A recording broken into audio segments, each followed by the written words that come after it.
Hace algunos años, un profesor del Seminario Teológico Gordon Conwell, al norte de Boston, el doctor David Wells, publicó un libro que cayó como una bomba entre el círculo de los teólogos de la nación. El título en español sería No hay lugar para la verdad. Y el subtítulo lo encuentro significativo, ya que él usó la frase ¿qué pasó con la teología evangélica? Lo que decía el libro causó gran revuelo en el mundo evangélico.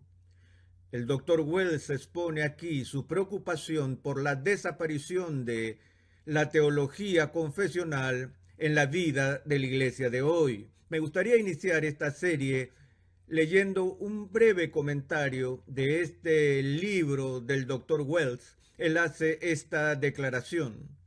La desaparición de la teología en la vida de la iglesia y la orquestación de esa desaparición por parte de algunos de sus líderes es difícil no notarlo hoy en día, pero, por extraño que parezca, no es fácil de probar. Es difícil pasar por alto en el mundo evangélico la adoración vacía que es muy frecuente, por ejemplo, en el cambio del foco central de la fe de Dios a uno mismo y la predicación psicologizada que él sigue a este cambio, en la erosión de su convicción, en su pragmatismo estridente, en su incapacidad para pensar agudamente sobre la cultura y en el deleite de lo irracional. Hace poco asistí a una reunión en Filadelfia. Era con la junta directiva de una organización conocida por la sigla ACE, que es la Alianza Confesional Evangélica, la cual se reunió en primer lugar debido al estímulo que produjo el libro del Dr. Wells, ya que este grupo estaba preocupado por ayudar a llamar a la iglesia de vuelta a su raíz confesional, entendiendo que el cristianismo tiene una teología. Ahora bien, el propósito de esta serie que iniciamos hoy es dar una visión general, una especie de vistazo de la esencia de esa teología que es llamada teología reformada. A diferencia de otras ramas del cristianismo histórico, no tendremos tiempo o la oportunidad de ver todos los detalles de la teología reformada, pero quisiera darles una especie de compendio, una introducción a las ideas principales que encontramos en la teología reformada. La primera cosa que quiero mencionar hoy es que la teología reformada es una teología. Ahora, eso suena algo redundante, yo lo sé, pero quiero dejar en claro una distinción, y es que hay una diferencia entre religión y teología. Una de mis ilustraciones favoritas para esto surge de una experiencia personal que viví años atrás. Fui invitado por la facultad y la administración de una universidad en el oeste medio del país. Era una universidad cristiana y estaba sin presidente en ese momento, y como resultado la escuela estaba pasando por un periodo de autoevaluación. Ellos me pidieron que fuera a hablar a la facultad acerca del tema ¿qué es una universidad cristiana? Cuando llegué al campus, el decano me saludó y me dio una gira rápida por las instalaciones, y cuando pasábamos por el edificio de las oficinas de la facultad, noté que una de las puertas de las oficinas tenía grabado en la parte superior el nombre Departamento de Religión. Yo no dije nada, solo lo guardé en mi mente por un momento, y luego más tarde en la noche, cuando me dirigí a los profesores con el tema ¿qué es una universidad cristiana? Antes de empezar mi mensaje, les hice una pregunta. Les dije, me di cuenta esta tarde que tienen aquí en la universidad un departamento de religión. Y mi pregunta es, ¿este departamento siempre se ha llamado departamento de religión? y hubo un profesor ya mayor en el fondo de la sala que levantó la mano y dijo, no, antes solía ser llamado Departamento de Teología. Lo cambiamos hace unos 30 años por Departamento de Religión. Le dije, bueno, ¿por qué lo cambiaron? Él no lo sabía. Y pregunté al resto de la facultad, pero empezaron a especular acerca del cambio. Dijeron tal vez para facilitar a nuestros estudiantes el transferir sus créditos académicos de nuestra institución a otras universidades, etcétera. Bueno, en ese instante cambié a la siguiente pregunta. ¿Qué es una universidad cristiana o qué es la educación cristiana? Les recordé a mis colegas esa noche que existe una profunda diferencia entre el estudio de la religión y el estudio de la teología. Ahora, para aquellos que están viendo esta presentación, he puesto en mi pizarra un breve esquema donde hago una distinción entre dos enfoques que hay al tratar el tema de la fe.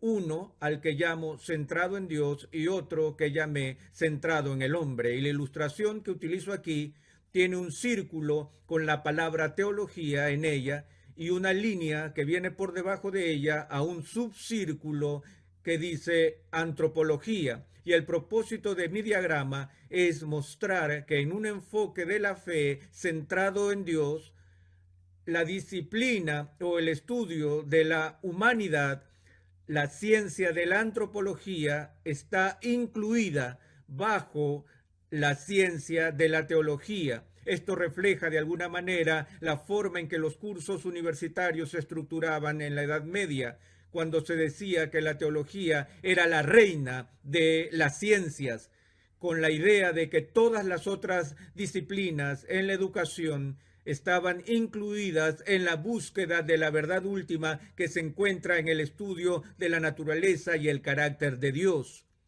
Y supone que el estudio de la humanidad se buscó siempre a la luz de nuestra comprensión de Dios, ya que el hombre es creado por Dios y somos portadores de la imagen de Dios. Para tener una adecuada comprensión de lo que significa ser humano, primero tenemos que estudiar el prototipo en lugar de mirar a su reflejo de esto.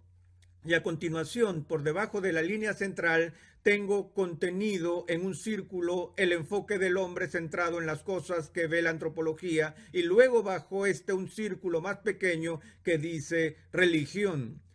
Si vamos a las universidades seculares de hoy y estudiamos religión, generalmente esos estudios se llevarán a cabo en el marco del departamento de sociología o de antropología.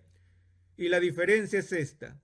El estudio de la teología es el estudio de Dios mismo. Primero y ante todo, el estudio de la religión es el estudio de un tipo particular del comportamiento humano. Nos damos cuenta que hay todo tipo de religiones en el mundo. Y cuando las personas están involucradas en la religión, están involucrados en ciertos actos característicos como la oración y la adoración y el sacrificio y el canto y la devoción y ese tipo de cosas, todas pertenecientes a los ceremoniales de las religiones humanas. Y cuando estudiamos la religión desde una perspectiva humana, estamos examinando cómo personas que tienen ciertas creencias sobre lo sobrenatural se comportan en su vida personal y en su vida de culto. Pero cuando digo desde un principio que la teología reformada es una teología, no una religión, quiero decir que no es simplemente una manera de comportarse que se puede determinar mediante el estudio de asuntos humanos. Se trata más bien de un sistema de creencias que es de hecho una visión de la vida y la cosmovisión con Dios en el centro. Ahora vivimos en una cultura que tiene ciertos axiomas y dichos que son populares en la nomenclatura del día. Ustedes deben haber escuchado decir que no importa lo que creas mientras seas sincero. Y esa idea comunica que lo que a Dios le preocupa realmente de nosotros es que seamos religiosos. No importa cuál sea la religión, siempre y cuando seamos sinceramente religiosos. Bueno, esa idea está en un punto de colisión con el cristianismo bíblico, porque en primera instancia la Biblia reconoce que el hombre es incurablemente religioso, es homo religiosus. Y donde quiera que miremos en el mundo nos encontramos con todo tipo de manifestaciones de la religión. Cuando el pueblo judío fue llamado por Dios y consagrado y apartado para ser una nación santa, no eran las únicas personas religiosas en el mundo. Todas las naciones alrededor de ellos tenían sus religiones particulares. Pero cuando Dios hizo este pacto con su pueblo y los llamó a ser santos, a ser diferentes, en el comienzo mismo de su ley, Él dejó algunas cosas absolutamente claras. Lo primero fue, no tendrás dioses ajenos delante de mí. Y lo segundo, no harás para ti mismo ninguna imagen. Al mismo comienzo del pacto del Antiguo Testamento, en el Sinaí hubo un énfasis en una fe que había de ser diferente a las otras religiones. Una fe que se centró y se centra en el carácter de Dios mismo. Ahora sabemos lo que ocurrió muy temprano en la historia de Israel en el Antiguo Testamento. Recientemente tuvimos una conferencia en Orlando sobre lo esencial de la fe cristiana y pedí la atención para ver un incidente que quedó registrado en el capítulo 32 del libro del Éxodo. Voy a leerles una parte de este episodio, empezando con el verso 17. Leemos lo siguiente: cuando oyó Josué el clamor del pueblo que gritaba, dijo a Moisés: alarido de pelea hay en el campamento. No es voz de alaridos de fuertes, ni voz de alaridos de débiles. Voz de cantar oigo yo. Ahora, imagínense este escenario. Moisés acaba de regresar del monte Sinaí. Él ha estado a solas con Dios, conversando con Dios, por así decirlo, cara a cara. Y cuando él desciende de la montaña, se encuentra con Josué. Y Josué viene a Moisés y le dice que escucha este ruido fuerte proveniente del campamento. Y el primer instinto de Josué fue imaginar que había algún tipo de guerra, porque no se escucha ese tipo de gritos, chillidos y alaridos de un tumulto de gente, excepto en el campo de batalla. Pero a medida que se acercaba dijo: espera un minuto, no es el sonido de victoria, no es el sonido de derrota, es el sonido de cantos lo que escucho. Y se dio cuenta de que se estaba acercando a la gran asamblea de los hijos de Israel, que habían sido convocados para la observancia religiosa, cantando vigorosamente en la celebración de su religión. Pero fue una celebración que se centró en un becerro de oro. Un becerro de oro que el pueblo le había impuesto y suplicado al sumo sacerdote Aarón que les hiciera, para que pudieran tener un Dios como todas las otras naciones. Un Dios que fuera tangible, un Dios que pudieran ver, un Dios que fuera contemporáneo, un Dios que fuera relevante, un Dios con el que pudieran emocionarse. Y el primer sumo sacerdote consagrado por Dios mismo sucumbió a las demandas de la gente y les construyó un becerro de oro. Ahora, mientras tanto, en lo que esto ocurría, inicialmente, Moisés, usted recuerda, había estado en el Sinaí, en relación con Dios. Y Dios sabía lo que estaba pasando en el pie de la montaña, pero Moisés no. Escucha lo que Dios le dijo a Moisés en el versículo 7. Entonces Jehová dijo a Moisés: anda, desciende, porque tu pueblo que sacaste de la tierra de Egipto se ha corrompido. Pronto se han apartado del camino que yo les mandé. Se han hecho un becerro de fundición y lo han adorado y le han ofrecido sacrificios y han dicho a Israel: estos son tus dioses que te sacaron de la tierra de Egipto. Dijo más Jehová a Moisés: yo he visto a este pueblo, que por cierto es pueblo de dura cerviz. Ahora pues déjame que se encienda mi ira en ellos y los consuma. Ahora las personas se dedicaban a la religión, pero la religión que estaban celebrando era una religión que tenía una teología de este mundo, una teología que distorsionaba y corrompía el propio carácter de Dios, una teología que se alejó de la adoración verdadera y digna de Dios a la adoración de cosas hechas por el ser humano.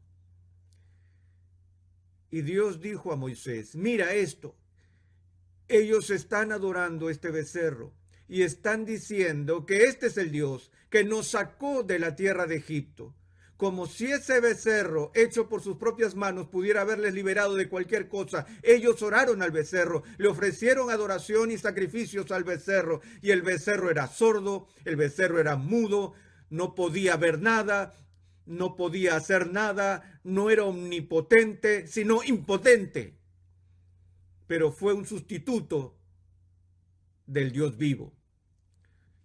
Ahora bien, en el primer capítulo de Romanos, el apóstol Pablo dice que Dios mismo se ha revelado a través de las cosas que fueron hechas manifiestas claramente, de manera que todos en este mundo conocen el eterno poder y divinidad de Dios.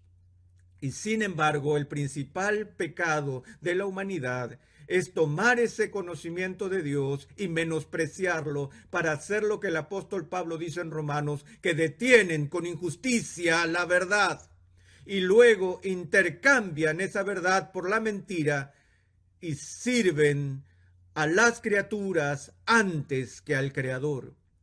El intercambio es entre lo incorruptible, trascendente, santo, que es Dios, por la corrupción de las cosas hechas por hombres.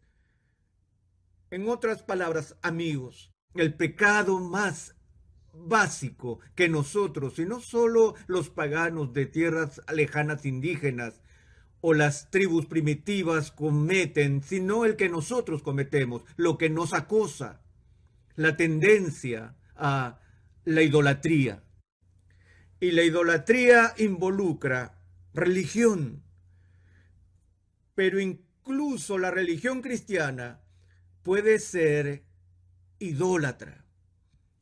Cuando despojamos a Dios de sus verdaderos atributos y ponemos en el centro de nuestra adoración algo que no es Dios mismo. Ahora bien, si vamos a mirar la esencia de la teología reformada, tengo que decirles a ustedes que el foco más estricto de la teología reformada está en la teología, en el conocimiento del Dios verdadero. Vivimos tiempos donde la gente dice que la teología no importa. Esto es lo que denuncia David Wells en su libro No hay lugar para la verdad.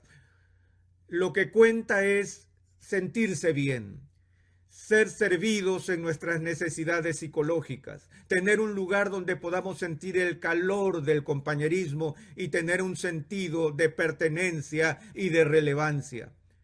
Y la teología es algo que divide, algo que suscita controversia y debates. No necesitamos doctrina, se nos dice, necesitamos vida. En el corazón de la teología reformada está la afirmación de que la teología es vida, porque la teología es el conocimiento de Dios. Y no hay conocimiento más importante que exista para informar nuestras vidas que el conocimiento de Dios. De eso es que trataba la Reforma Protestante. Hubo escándalos en el sacerdocio, se nos dice, había problemas de inmoralidad, tanto entre el pueblo católico romano como entre el pueblo protestante. Y Lutero en ese momento dijo que Erasmo atacó al Papa en su vientre. Él dijo, yo lo ataqué en su doctrina.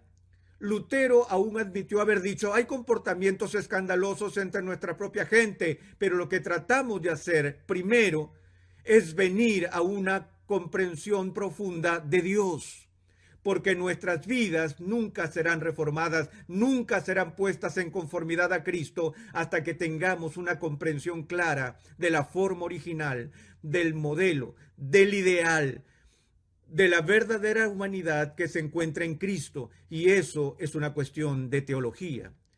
Así que empecemos con el claro reconocimiento de que la fe reformada es una teología que impregna toda la estructura.